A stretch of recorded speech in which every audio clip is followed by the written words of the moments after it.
भगवान कृष्ण ने अपना धर्म की परिभाषा को समझाते हुए अर्जुन से कहा है कि हे अर्जुन, श्रेयान स्वधर्मो विगुणः परधर्मात् स्वनुष्ठितात् स्वधर्मे निधनम श्रेय परधर्मो भयावह।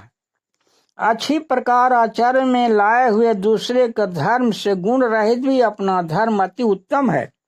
अपने धर्म में तो मरना भी कल्याणकारक है और दूसरे का धर्म भय को देने वाला है। उदाहरण के लिए राजा दिलीप छात्र धर्म का पालन करते हुए एक गौ के बदले अपना शरीर सिंह को समर्पित करने के लिए तैयार हो गए। राजा शिवी ने शरणागत रक्षा रूप स्वधर्म का पालन करने के लिए एक कबूतर के बदले में अपने शरीर का मांस बाज को देकर मरना स्वीकार किया। प्रहलाद ने भगवत भक्ति रूप स्वधर्म का पालन करने के लिए अनेकों प्रकार के मृत्यु के साधनों का संघर्ष स्वीकार किया।